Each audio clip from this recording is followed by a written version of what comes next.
At the end of December in 1984, in a little village in northern India, a young woman named Sumitra had her first child with her husband. And right away, Sumitra fell in love with her little baby boy.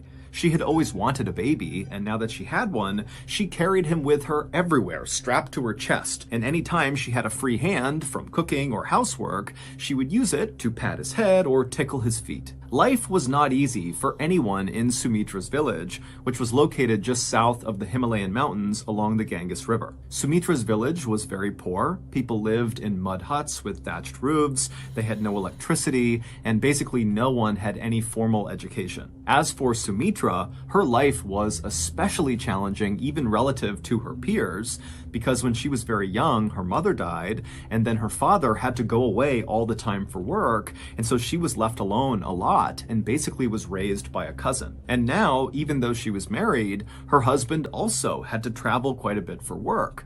And so Sumitra, she lived with her husband's parents in their hut, but the reality is she wasn't nearly as close with them as she was with her own family, and her own family was nowhere nearby. And so Sumitra's life was really quite lonely, even as an adult. And so when Sumitra had her baby, it was like for the first time in her life, she didn't feel alone, and she was excited about her life. She was happy that something was finally going the way she wanted it to. But then, one day in early 1985, everything changed. That day, Sumitra, with her son attached to her chest, was walking into town to get water from the well. And as she was walking along the dirt path, she suddenly came to a stop, very rigid, and she dropped her bucket on the ground. A couple of other villagers who were nearby heard the bucket fall. They turned and looked at Sumitra, who was standing there totally rigid. And so one of these villagers, who was very concerned, walked over to Sumitra and asked her what was going on. But Sumitra, she didn't say anything. She just stood there frozen. And this concerned villager looked down at Sumitra's hands, and her fingers were bending back so hard it almost looked like they might break going in the other direction. And then this villager, before asking any more questions, looked up at Sumitra's face, and her eyes had rolled back into the back of her skull, and she had begun grinding her teeth so hard that it was making this loud cracking sound with every movement of her jaw side to side. And so this villager was totally terrified and backed up for a second,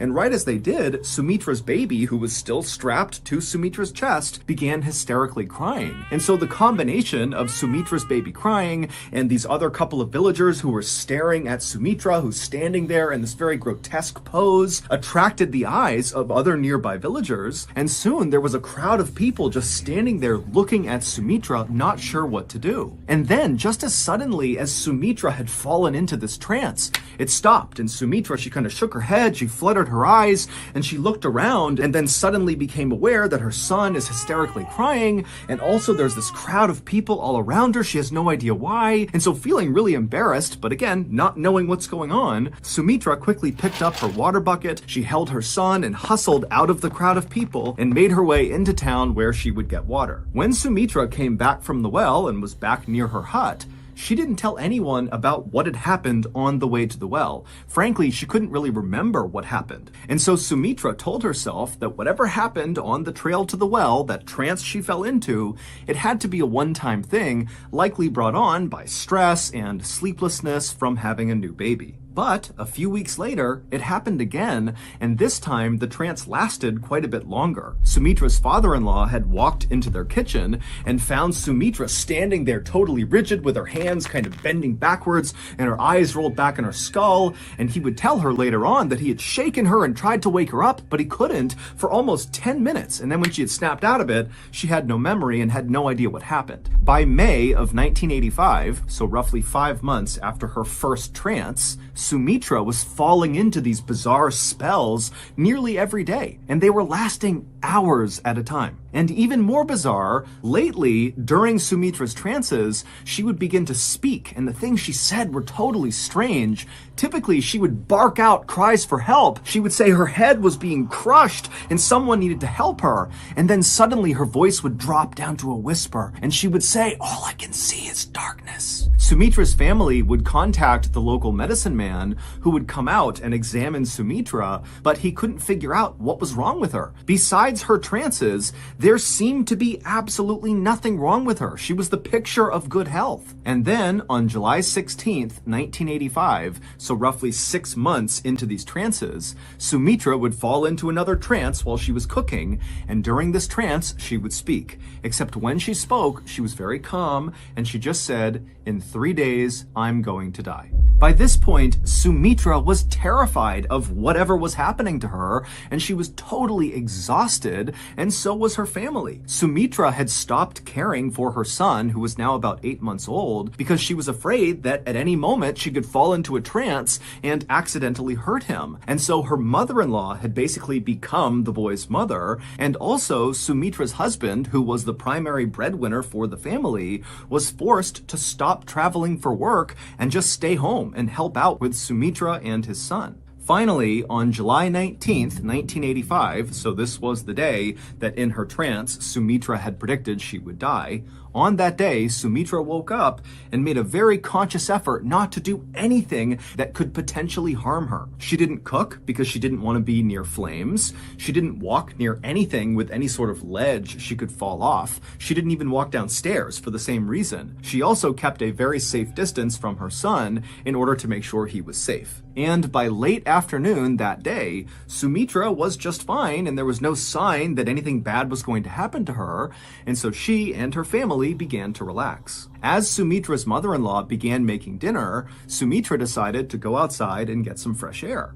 And when she got out there, she saw one of her close friends across the road, and so she waved to her, and as her friend cheerfully began walking closer to Sumitra to say hello, Sumitra suddenly froze, her eyes went back in her skull, her hands became rigid, and she fell into one of her trances. And so this friend, like everyone else in the village, had become quite accustomed to seeing Sumitra in these trances, and so really, the friend was not that concerned when she saw Sumitra doing this, but then Sumitra began doing something in her trance that this friend had never seen before. Sumitra, who normally had her hands by her side during these trances, she began raising her hands up till they reached her forehead, and then wildly Sumitra began clawing at something right above her head, and as she did, her breathing became very loud and labored, and so this friend, feeling suddenly so concerned for Sumitra, rushed over, but when she got right next to Sumitra, there was nothing she could do. Sumitra was just clawing at the sky, breathing really heavily, and then suddenly Sumitra stopped and she put her hands down by her side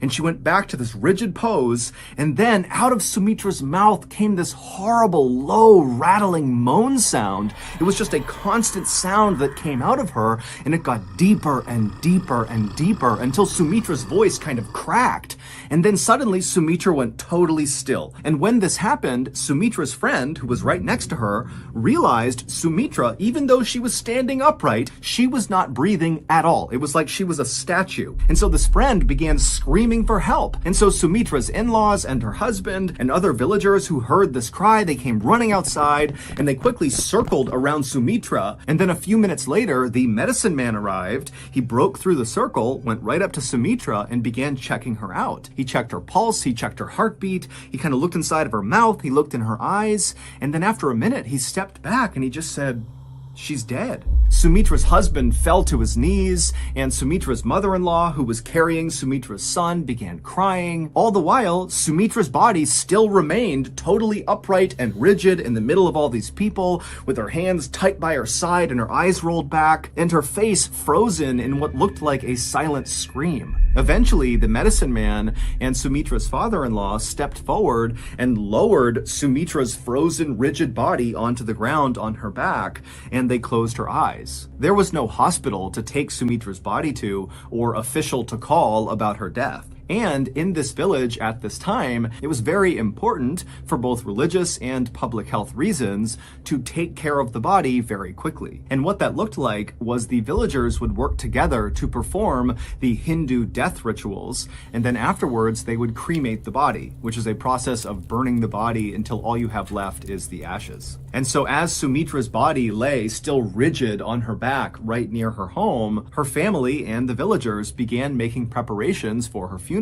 Sumitra's mother-in-law and some women from the village began scrubbing down Sumitra's body, as well as putting essential oils on her face, and other villagers who were not a part of that went off to find wood for a fire. The villagers weren't talking much, and a lot of the women were crying, But it wasn't just grief they were feeling, it was also fear. They all knew about Sumitra's trances, they happened all the time for months, but what the villagers couldn't wrap their heads around was the idea that during one of these trances, Sumitra had accurately predicted her own death.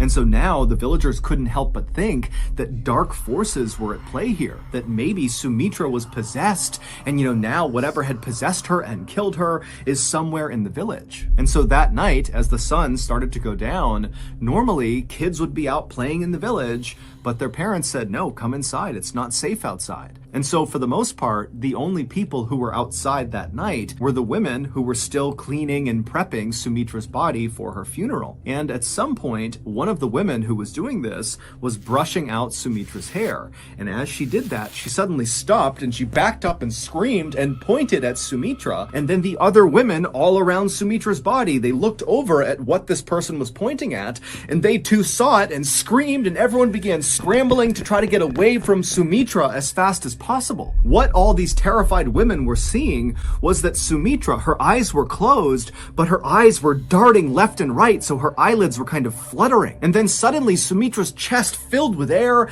and then she breathed out a long, loud exhale, and then she opened her eyes and she sat bolt upright and began looking around. And the other women who were terrified, they're looking at her and they were struck by how completely healthy and normal Sumitra now looked, even though for the past 45 minutes she didn't have a heartbeat and was totally pale and looked completely dead. Sumitra wiped the essential oils from her face, and then she stood up, and as she did, the medicine man, he had heard all the commotion and ran over, and he ran to Sumitra and kind of assisted her and got her to stand on her feet because she was a little bit wobbly. And then the medicine man performed a checkup on Sumitra, checking her heartbeat, her pulse, he looked in her mouth, he looked at her eyes, and then he asked Sumitra, how are you feeling? And Sumitra said, I'm okay. And then the medicine man, he kind of turned to face this now huge crowd of onlooking villagers, and the medicine man had a big smile on his face, and he said, you all have just witnessed a miracle. Sumitra is back from the dead.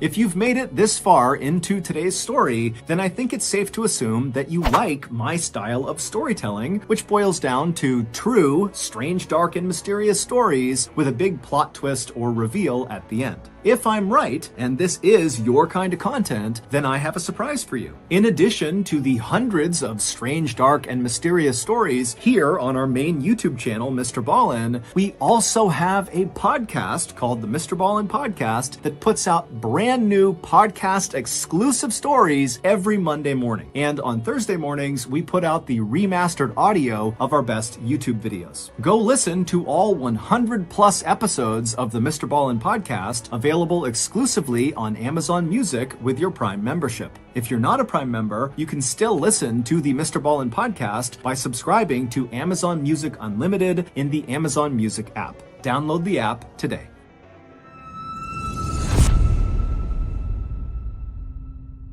Sumitra's husband and her in-laws were too shocked to say anything or really even react.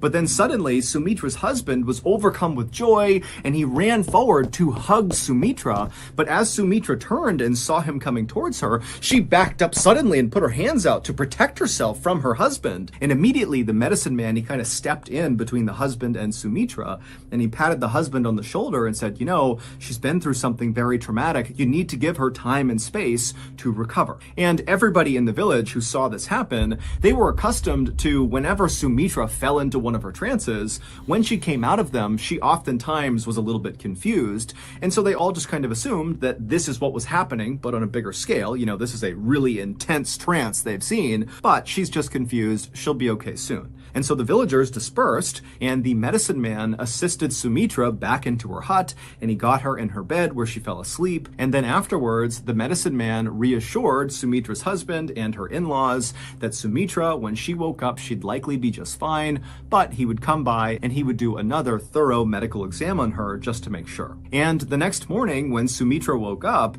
she did seem a lot better. When she left her bedroom, she seemed far less confused than she had been the night before. But But as soon as Sumitra saw her husband and her in-laws, she got so scared she just bolted from her hut and started running away. And so the medicine man who had just come by to do his thorough checkup, he saw her take off, and so he began chasing her, as well as Sumitra's husband and father-in-law. They took off after Sumitra. And finally, when Sumitra's husband caught up to Sumitra, he grabbed her by the arm to stop her, and Sumitra ripped her arm away from him, and she said, "How dare you touch another man's wife?" And as the husband kind of ushered Sumitra back towards their house, she continued to say, "You're not my family, this is not my home." And then finally, Sumitra's husband and the medicine man had to literally drag Sumitra to get her to go back inside the hut. And as they dragged her inside, she kept screaming that her name was Shiva Dwivedi and her in-laws had killed her. Over the next couple of days, the medicine man and Sumitra's family tried everything they could to try to snap her out of what seemed like a really long trance, but nothing they did worked. It seemed like Sumitra had just kind of lost her mind. Sumitra began refusing to touch her beloved son, and instead would demand that someone bring her Rinku and Tinku, but when no one knew who or what she was talking about, Sumitra would just get furious. Sumitra had never gone to school, and so did not know how to write, but now suddenly in this new trance that she was in, Sumitra would go inside of her bedroom and write these long, totally unhinged sounding letters to total strangers, asking them to come please take her home. And when she wasn't doing that, she was typically outside in the courtyard looking at a scar on her foot, wondering how she got it. Sumitra also began wrapping her sari, which is a type of dress fabric, in a new and strange way around her head. She also refused to eat off of any dishes that her family had previously used, and her voice began to sound different. It was higher pitched and much faster, and the way she spoke was always so rude. And so eventually, Sumitra's husband and her in-laws and everybody in the village just kind of resigned themselves to the fact that when Sumitra had not had a heartbeat for 45 minutes when she died, during that time, she likely suffered serious brain damage, or at a minimum, when she kind of came back from the dead, she suffered some kind of psychological break. And so that was why she was acting the way she was. And soon, people just stopped trying to break Sumitra out of this trance she was in, and instead, they all focused on just trying to keep her from running away or hurting herself. And then one day, on October 20th, 1985, so 3 months after Sumitra had died for 45 minutes, Sumitra's family heard a knock on their front door. When Sumitra's husband went to the door and opened it up, he saw there was this older gentleman standing there wearing a suit and nice shoes, standing several feet back from the door, as if he was kind of shy but felt compelled to knock on the door. Now, right off the bat, this man looked totally out of place to Sumitra's husband. Nobody in this village wore suits or nice shoes. In fact, most people, including Sumitra and her family, didn't even wear shoes. But even stranger than what this man was wearing was what he was clutching against his chest. He had this huge leather-bound book with gold trim around the edges that he was holding onto very tightly as if it was very important. And so finally, this strange man, who was visibly nervous and rocking back and forth, began to speak. But his voice was so low, Sumitra's husband had to lean forward just to hear him. The man said his name was Ram Tripathi, and he wanted to know if there was a young woman living in this home who had recently begun acting differently. Sumitra's husband had no idea who Ram Tripathi was. He didn't know this guy. He certainly didn't know where he came from. But what was going through his head was, how is this stranger who's dressed in a funny way, who's got this weird book, how is he aware of the issues my wife is having? And so after a long pause, Sumitra's husband just kind of looks Ram Tripathi up and down a couple of times and then says, "Wait right here, I'll be right back." And then Sumitra's husband turned around, he walked through the hut into Sumitra's bedroom, and kind of matter-of-factly, he said to Sumitra, who was sitting there writing another letter, that there's a strange man outside named Ram Tripathi, and he's asking about you. Sumitra's husband expected Sumitra to just turn and look at him with a blank stare, like she had been doing the last few days. But this time she turned and looked up at him with a huge smile on her face, and then she leapt up and ran to the front door and leapt into the arms of Ram Tripathi. And Ram Tripathi, he was kind of taken aback, still holding his book, not really reacting to what Sumitra was doing. And at some point, Sumitra leans in and whispers something into Ram Tripathi's ear, and Ram Tripathi, he reacted to it very negatively. He kind of looked up at her and looked over at Sumitra's husband like something was wrong, but Sumitra's husband couldn't tell what Sumitra had said, and so the whole situation made no sense to Sumitra's husband, and apparently it also made no sense to Ram Tripathi. And so pretty quickly, Ram Tripathi kind of pushed Sumitra off of him and took a few steps back and looked at Sumitra and said, "What's your name?" And Sumitra is now looking at Ram Tripathi with a look of anger and betrayal on her face, and she says, "My name is Shiva Dwivedi." Ram Tripathi, after hearing this, did not respond, and instead just kind of gestured over to a low wall just outside of their house for he and Sumitra to go sit down on.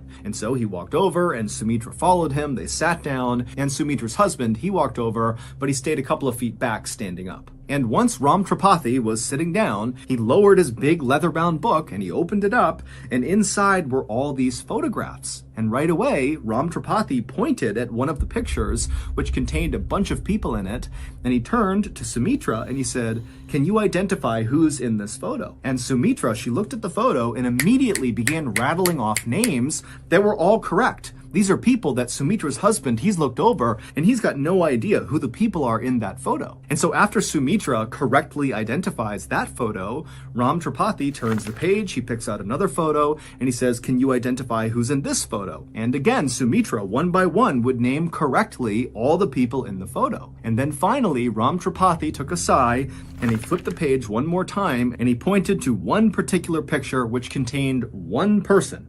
And he looked at Sumitra and he said, "Do you know who this is?" And Sumitra, she would look over at the photo, and instead of immediately saying the name, she paused, and she kind of began to breathe heavy, and she seemed kind of angry, and then she looked at Ram Tripathi and she said, "I know who that is. That's my sister-in-law, and she killed me by hitting me over the head with a brick." And at this, Ram Tripathi dropped his book on the ground, and he turned and embraced Sumitra as hard and as intensely as she had when she had run out and leapt into his arms. And he and Sumitra, they hugged and cried for a long time. And then finally, when they separated, Ram Tripathi turned to Sumitra's husband, who's still just standing there totally bewildered, and he tells him, "Let's go inside and I'll explain everything." Once Ram Tripathi was inside with Sumitra and her family, he told them an unbelievable story about a woman named Shiva Dwivedi. Shiva Dwivedi was, of course, the name that Sumitra for months had been saying was her own. But over those few months, her family had just assumed that that name meant nothing and that what she was saying was nonsense because of her brain injury. But Ram Tripathi would tell them that Shiva Dwivedi was the name of a young woman who lived in a city none of them had ever heard before, located about 60 miles away from their village. He would tell them that Shiva was a very wealthy woman who was college educated, and she had 2 young sons. And it would turn out that Shiva's youngest child was born almost on the same day that Sumitra's child was born in December of 1984. But unlike Sumitra, who after the birth of her child felt like her life got so much better, she loved her family, she was excited about the future, for Shiva, it was the opposite. When her first child arrived, it was like her life got worse and worse and worse. Shiva's in-laws had grown to hate her. They didn't like that she was so well educated, and they hated the family she came from. And so by early 1985, when by this point Sumitra was regularly falling into those trances with her eyes rolling back and her teeth gnashing, the tension and fighting in Shiva's home, 60 miles away, was reaching an almost unbearable level. Shiva began writing these long letters that she would send to her family far away, where she would detail waking up almost every night with nightmares, screaming. And in May of 1985, which is when Sumitra began speaking during her trances, Shiva got into the biggest fight she had ever gotten into with her in-laws about attending a family wedding. And on the night of May 18th, 1985,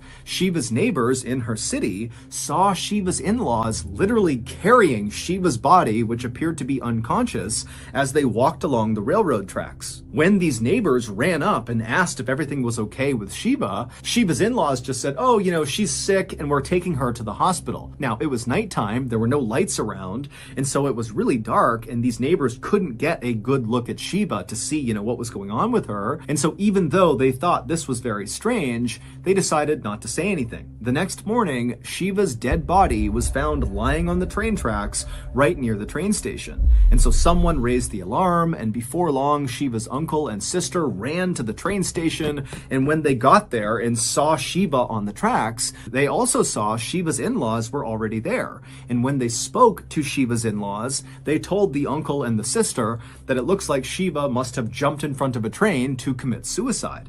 But the uncle and sister are looking down at Shiva's body, and there appeared to be really no markings, bruises, cuts of any kind on her body that you would expect from getting hit by a train, except Shiva did have a very big mark on her head. Later on, the uncle and sister would say it looked like something had bashed Shiva's head in. Shiva's in-laws would immediately cremate Shiva's body before Shiva's actual family could stop them, and the police in this area were not good at investigating crime. So when Shiva's in-laws went to them and said, yep, she jumped in front of a train, she committed suicide, but we don't have a body because we already cremated her, the police just accepted it. Shiva's father was convinced that Shiva had been murdered, but he didn't have a way to prove it. Until Sumitra appeared to die on July 19th, 1985, and then came back to life, claiming to be Shiva. Shiva's father had heard a rumor about some girl in a village 60 miles away claiming to be his dead daughter.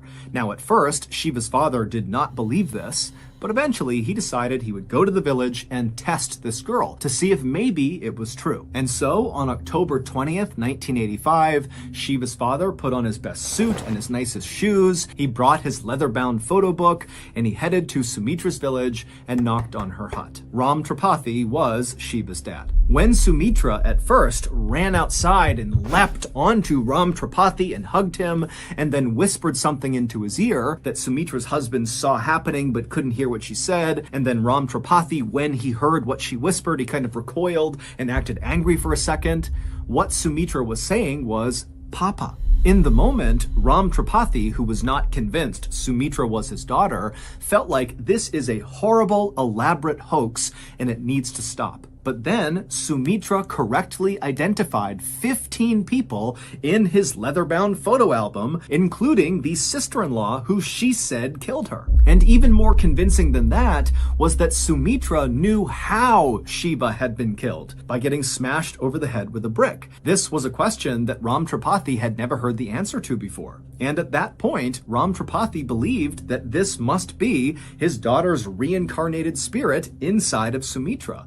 And so that was when he dropped the book and gave her a big hug. This story is considered to be one of the most credible reincarnation stories ever recorded. Scientists from the University of Virginia in America actually went to India to study Sumitra and interview everybody involved. And they concluded that this was not a hoax. They said that Sumitra had most likely either been possessed by or reincarnated as Shiva Duety. The change in Sumitra's voice that her family noticed was the same accent that Shiva had. It was very urban and educated. The strange new way that Sumitra wrapped her sari on her head was the same way that Shiva did. Sumitra was rude to her family and refused to eat off the same dishes as them because she believed she was actually a very wealthy woman who was for some reason being forced to live in this poor person's hut. And when Sumitra asked for Tinku and Rinku, those were nicknames that Shiva had given her two sons. And all those seemingly unhinged letters that Sumitra had written and fired off to random strangers were in fact sent to various members of Shiva's family. After Shiva's father, Ram Tripathi, brought Sumitra's story to the police would actually investigate this case, and they would charge some members of Shiva's family. But ultimately, Sumitra's testimony was deemed unacceptable for court, and so the case was never officially solved. As for Shiva's in-laws, they have always denied killing her. Sumitra lived the entire rest of her life as Sheba, and Sheba's real parents accepted her as their daughter. Sumitra also came to accept her son and raised her son with her husband in their little village until she died in 1998. Late on the night of May 27, 1995, a long-haul truck driver named Devin Williams pulled his gigantic refrigerated semi-truck into a truck stop in a city called Kingman, Arizona. After putting his truck in park, Devin reached over and grabbed his sleeping bag off the passenger seat and began to unroll it. Devin would normally get out and use the bathroom and brush his teeth before going to sleep for the night, but this night, Devin was so exhausted that instead of going in, he just unfurled that sleeping bag and then climbed behind the front two seats of his truck and got into what's called the sleeper cab, which is an area behind the front two seats in the cab where drivers can lay down and rest. Devin had been on the road for the last 4 days, basically non-stop, and all he wanted to do was just finish the stupid route and get back home to his wife, Mary Lou, and their 3 kids in the tiny town of Americus in Kansas. Devin hated being away from his family for long periods of time, which unfortunately was part of his job, being a long-haul truck driver. But they needed the money because he and his wife had just bought a new house and it was a total fixer-upper, and so they needed to do a whole bunch of repairs to turn that house into a home. And so, missing his family and just wishing he was done with this route, Devin laid in his sleeping bag in the sleeper cab trying to fall asleep, but he just couldn't. And unfortunately, as Devin knew, if he didn't sleep this night, then he would have to take another break later on this route to rest, because he couldn't just continue to drive with absolutely no sleep. And so taking an additional break that he was not prepping for could affect his ability to get home on time.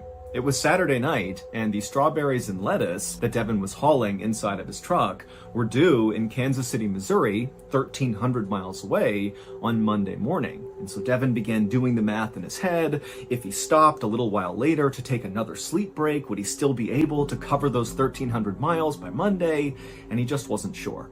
Everybody at the trucking company where Devin worked knew the 29-year-old as being very easygoing and good-natured. Trucking was very hard. People drove insanely long hours on very little sleep, and some people even took drugs to stay awake even longer to make sure they hit their deadlines. And so truckers have kind of earned the reputation of being very rough and tough people. And Devin certainly looked rough and tough. He was this big guy who wore cowboy hats, he had a big Fu Manchu mustache, he had tattoos. But in reality, despite how he looked, he was actually like a gentle giant. And really all he talked about were his kids, who he was totally devoted to. The only time anyone at this company saw Devin get mad was when his work interfered with his ability to see his family. And now, as Devin tossed and turned inside of his sleeper cab, he was getting mad because he was thinking this stupid route and his inability to sleep during this particular break was very likely going to interfere with seeing his family.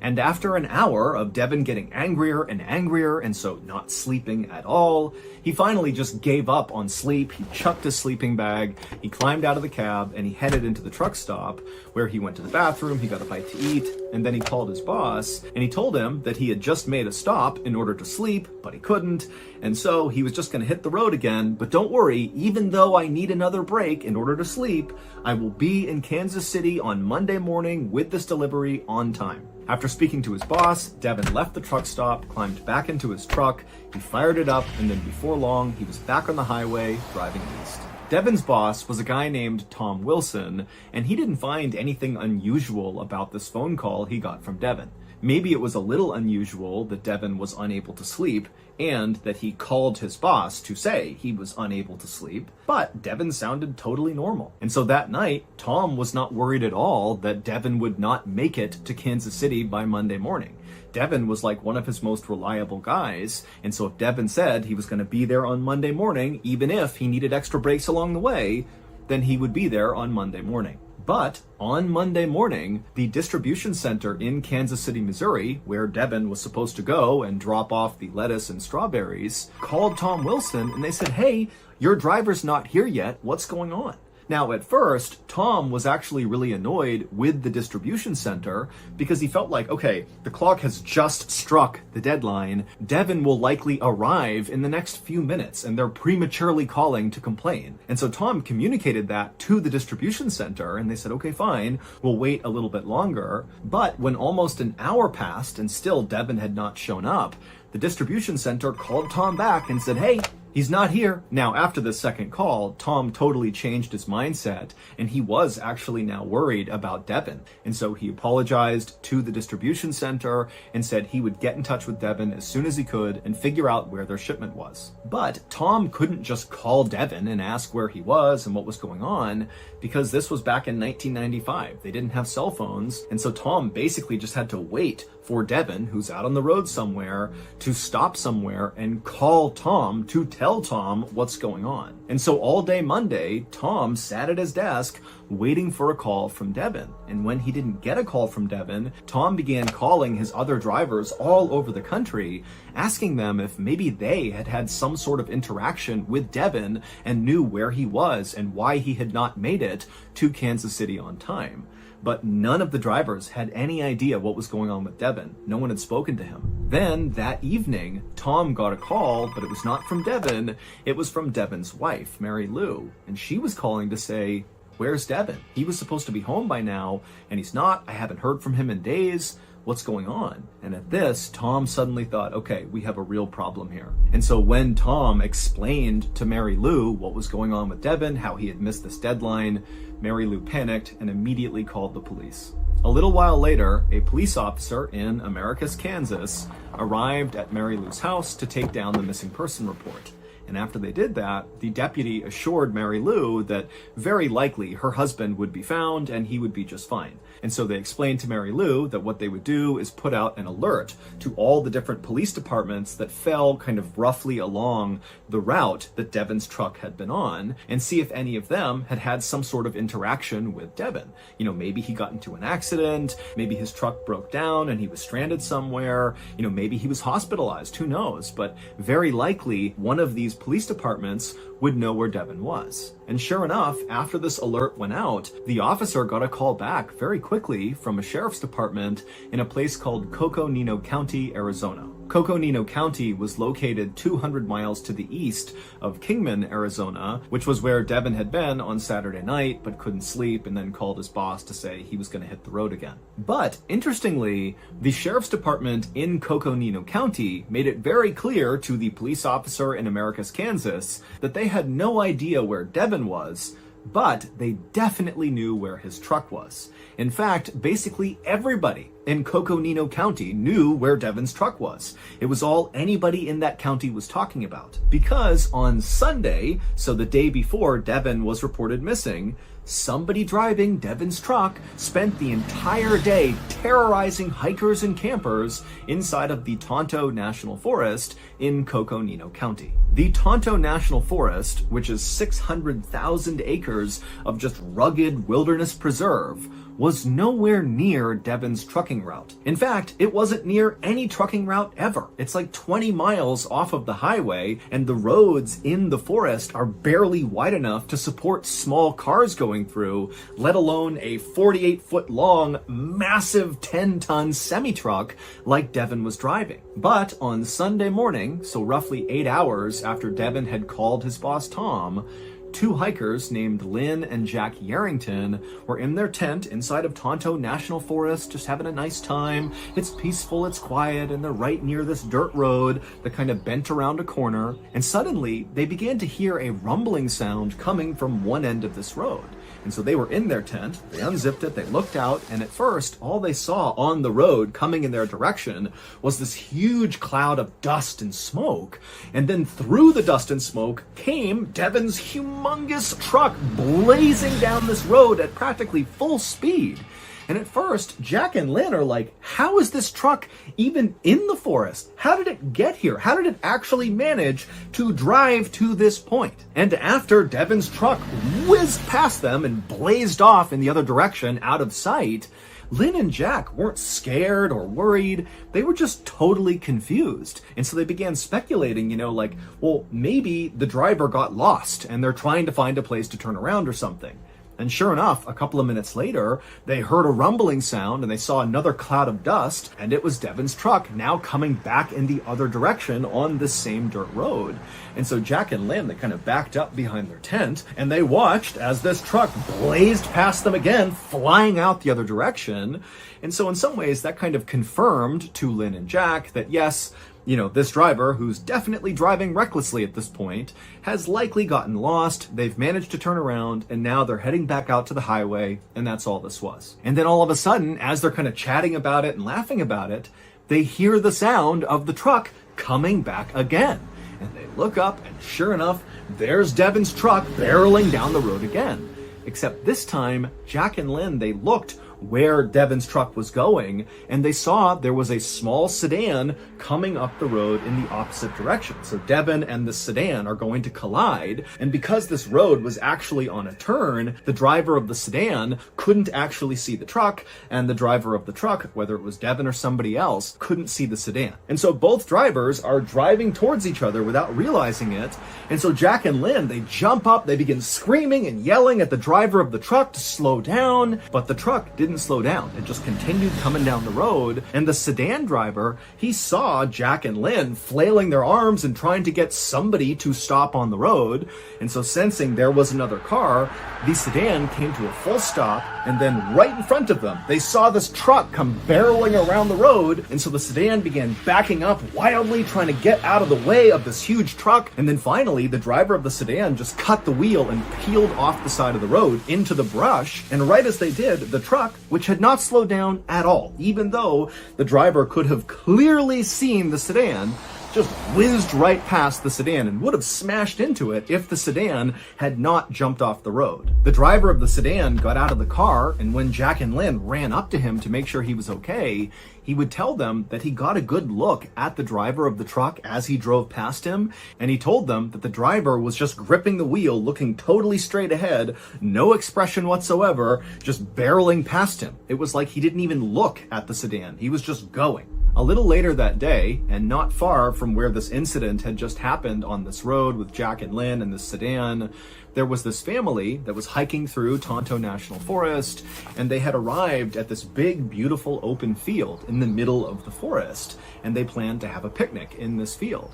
But as they came out of the tree line and walked into this beautiful open high grass meadow area, they looked out and they saw just kind of in the middle of the field was this huge truck that made no sense. How in the world could this truck have gotten to this meadow? They didn't know. But they clearly saw there's a truck, and the father of the family, he saw there was a man standing next to this truck, just kind of looking away from them off at the mountains in the distance. And so this family kind of assumed that the driver of this truck had somehow gotten into this meadow and maybe their truck was stuck, and so now they need help. And so the father told his family to stay put for a second, and then he, on his own, walked across the meadow towards this truck. And as the father got closer, he did see that very clearly the truck was stuck in the mud.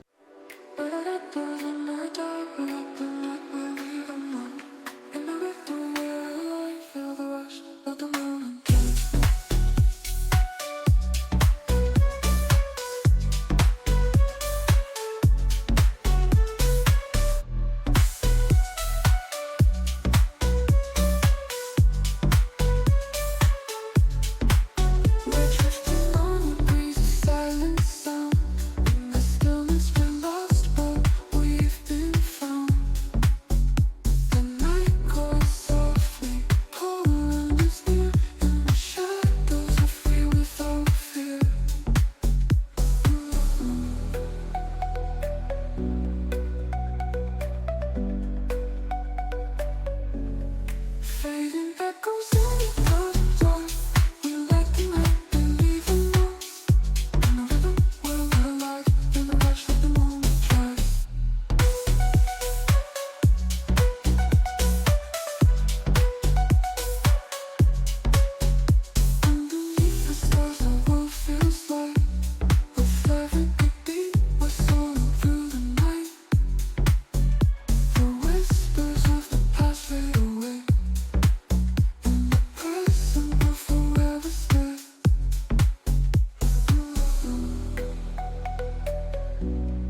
And so this driver very likely is stranded. And so as he got close enough, the father yelled out to this guy and said, "Hey, do you need some help?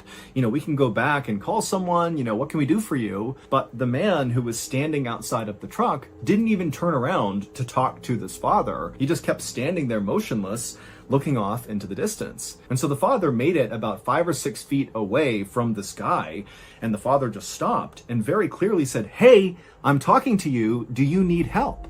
And at this point, the man who was standing next to the truck, he turned around and he looked at the father. And immediately the father kind of backed up for a second because there was something off about this guy. The guy was just kind of standing there and he was staring at the father, and he opened his mouth like he was about to speak. But instead of speaking, he just kept opening his mouth wider and wider until it was as wide as he could get it. And then he began wiggling his lower jaw back and forth as fast as he could, and then clicking his teeth simultaneously. And so the father just began backing up like there was something wrong with this guy. And right as the father was about to just turn around and leave and go protect his family from this guy, the guy stopped with his mouth, and then he just stared directly at the father and said very calmly, "I didn't do it. They did it." Now, when the father heard this, he was already so weirded out by this guy that he didn't even have any questions to follow up with. Instead, he just turned and began running back towards his family. And so feeling very unsettled, the family, they ran back to their car, they drove back home, and they called the police about this guy and his truck. It would take a deputy from the Coconino County Sheriff's Department a little while to finally navigate their way all the way out to this meadow where this truck and this guy apparently were. And when the deputy got there, they walked out into this meadow, and sure enough, just like the father had said, there was the truck stuck in the mud. And so the deputy began walking out to the truck, expecting to see the driver, this guy who the father had said was acting totally weird. But when the deputy got up there, he found the truck was totally abandoned. There was nobody in the cab, there was nobody nearby, it was just sitting here, but it was still running. And so the deputy tried to open up the cab, but it was locked. He did look inside, and everything looked very neat and orderly. And then he went around to the back of the truck, and he opened up the back doors, and he found the refrigeration unit was still on, and inside of this truck was lots and lots of strawberries and lettuce. So the deputy really didn't know what to make of this truck in the middle of the field, combined with this report that the father gave about this guy who was standing near it, acting totally weird. And so he just checked the license plate of the truck, and he ran it against his database to see if there were any matching reports of missing trucks or missing truck drivers, but there weren't any. Because remember, this is on Sunday this is happening, and it wasn't until the next day, Monday, that Devin was reported missing, and his truck was added to a list of missing trucks and missing truck drivers. And so the Coconino County deputy just called a towing company who came out and hauled Devin's truck out of the forest. And then 24 hours later, when Devin was reported missing, the Coconino County Sheriff's Department put it all together and contacted the officer in Americus, Kansas to say, okay, we do have Devin's truck, but we don't have any other answers for you. The behavior of the man who was driving Devin's truck through Tonto National Forest was so insanely out of character for someone like Devin that it seemed totally impossible that Devin could have done this.